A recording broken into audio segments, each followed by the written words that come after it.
The story of Zenia ought to begin when Zenia began. It must have been someplace long ago and distant in space, thinks Tony. Someplace bruised and very tangled.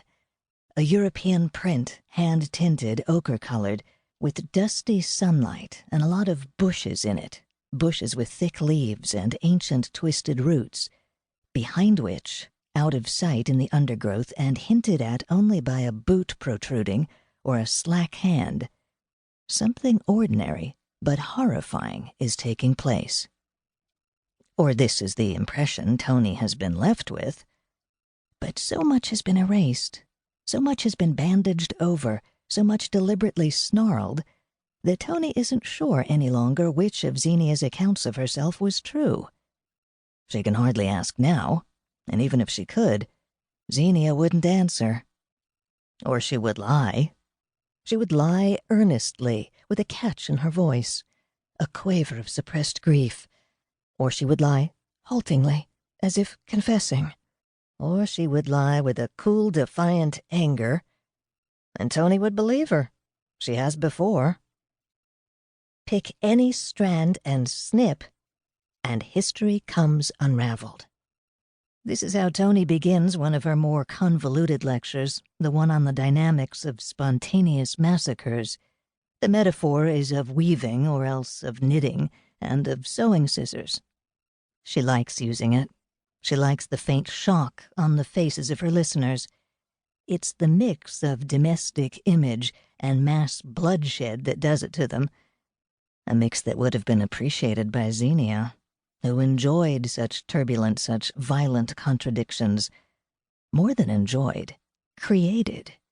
Why is still unclear. Tony doesn't know why she feels compelled to know. Who cares why at this distance? A disaster is a disaster. Those hurt by it remain hurt. Those killed remain killed. The rubble remains rubble. Talk of causes is beside the point. Zenia was a bad business and should be left alone. Why try to decode her motives?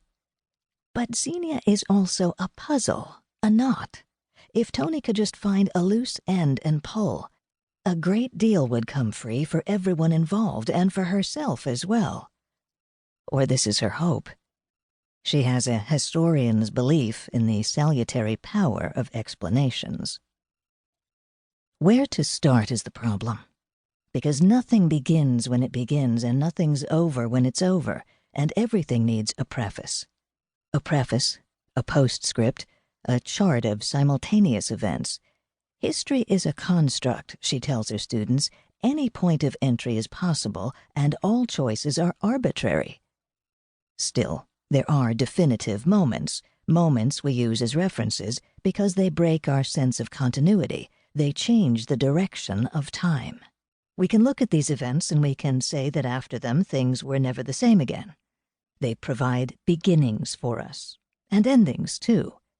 Births and deaths, for instance, and marriages, and wars.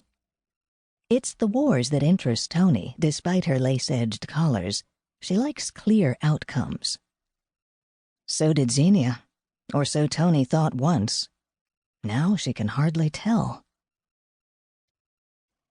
An arbitrary choice, then, a definitive moment. October 23rd, 1990. It's a bright, clear day, unseasonably warm. It's a Tuesday. The Soviet bloc is crumbling. The old maps are dissolving. The eastern tribes are on the move again across the shifting borders. There's trouble in the Gulf. The real estate market is crashing, and a large hole has developed in the ozone layer. The sun moves into Scorpio. Tony has lunch at the Toxique with her two friends, Roz and Charis. A slight breeze blows in over Lake Ontario, and Zenia returns from the dead.